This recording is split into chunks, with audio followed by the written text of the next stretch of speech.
श्री सद्गुरु महाराज की जय। श्री सद्गुरु महाराज की जय। श्री सद्गुरु महाराज की जय। बंदौ गुरुपद कंज कृपा सिंधु नररूप हरि महामोहतम पुंज जासु वचन रवि कर निकर। परमाराध्य संत सद्गुरु महर्षि परमहंस जी महाराज के हृदय स्वरूप शिष्य शाही स्वामी जी महाराज की वाणी। शाही स्वामी जी महाराज कहते हैं, भगवान बुद्ध ने कहा है, अफसोस थोड़े समय में यह शरीर बेजान लट्ठे की तरह पृथ्वी पर पड़ा रह जाएगा। इस शरीर को फेन के समान तथा मृग मारीचिका के समान आषाढ़ जान मार के फंदे को तोड़ यमराज की दृष्टि से परे हो जाओ। शाही स्वामी जी महाराज कहते हैं, मैं जब भजन भेद लेकर घर गया तो लोगों ने कहा, इतनी जल्दी क्यों? यह तो चौथेपन की बात है। मैंने कहा, मुझे विश्वास नहीं हुआ कि चौथापन आवेगा। संत कबीर साहब ने कहा, पाप पलक की गम नहीं, करई काल की साज, काल अचानक मारसी, ज्योति तरकुबाज। अर्थात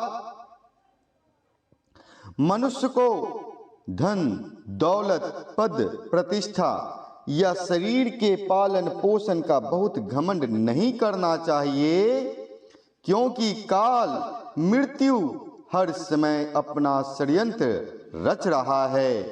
वह कभी भी कहीं भी अचानक प्राण हर सकता है।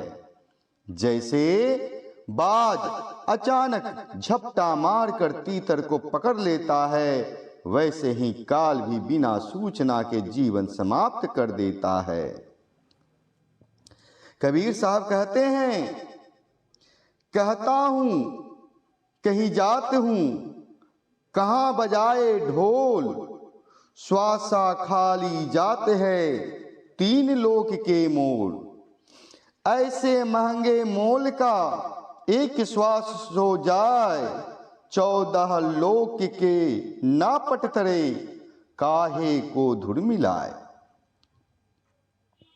मनुष्य कहता रहता है कि वह कहीं जा रहा है, कुछ बड़ा काम करने जा रहा है और अपने कार्यों का ढोल पीटता रहता है, लेकिन वह यह नहीं समझता कि उसकी सांसें धीरे धीरे खाली होती जा रही है। एक एक सांस का मूल्य इतना अधिक है कि वह तीनों लोकों के बराबर है। यदि इतनी महंगी सांसों में से एक भी चली जाए तो उसे 14 लोकों का धन भी वापस नहीं ला सकता। इसलिए इस अमूल्य जीवन और सांसों को व्यर्थ सांसारिक अहंकार, दिखावे और निरर्थक बातों में नहीं गंवाना चाहिए। ईश्वर भक्ति के बिना जीवन क्षण बेफायदे ही जा रहा है। मानव शरीर की कीमत को समझने वाला इसकी हर सांस को बहुमूल्य समझकर इसका सदुपयोग करेगा। इस संबंध में एक लघु कथा इस प्रकार है।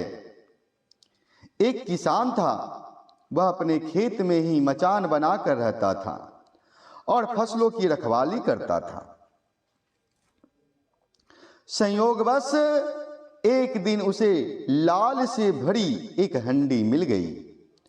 उस हंडी को लेकर वह अपने बासे पर आया। उस हंडी के लाल को वह पहचान नहीं पाया। उसे साधारण गोली समझकर वह चिड़िया भगाने में खर्च करने लगा। एक दिन उसकी धर्मपत्नी दोपहर का भोजन लेकर आई, साथ में उसका छोटा लड़का भी था। एक गोली लड़के के हाथ लग गई, वह खेलते हुए घर चला गया। वहां वह गोली से सड़क पर खेल रहा था कि उसी रास्ते से होकर एक जौहरी जा रहा था। उसकी नजर उस गोली पर पड़ गई।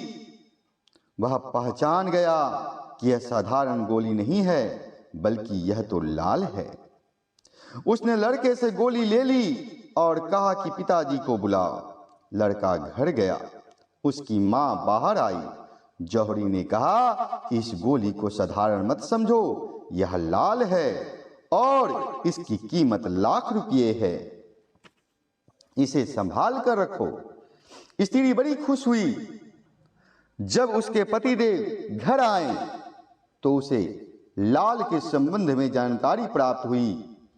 हंडी के सभी लाल के हाथ से निकल जाने की चिंता में वह बेहोश होकर गिर गया। होश में आने पर उससे बेहोशी का कारण पूछा गया। उसने बताया कि यह एक लाल क्या, मेरे पास इस तरह के सैकड़ों लाल थे, परंतु जानकारी के अभाव में मैंने सभी बर्बाद कर दिए। यह कहकर वह पुनः बेहोश हो गया। उसकी पत्नी ने उसे होश में लाकर धैर्य बंधाया और कहा, स्वामी, जो चला गया सो चला गया, अब बचे हुए को भी संभाल कर रखिए, अन्यथा इससे भी हाथ धोना ना पड़ जाए। किसान समझदार था। उसने बचे हुए लाल का सदुपयोग किया और उसकी कंगाली चली गई। वह सुखपूर्वक रहने लगा। यह मानव शरीर ही हंडी है जिसमें श्वास रूपी लाल भरा हुआ है। किसान की तरह जो मानव शरीर रूपी हंडी में अवशेष श्वास रूपी लाल की कीमत पहचानता है, उसे खोया हुआ मानव जीवन भी प्राप्त हो जाता है। इसलिए समय है, गुरु भक्ति कीजिए, अपना कल्याण कीजिए। श्री सद्गुरु महाराज की जय।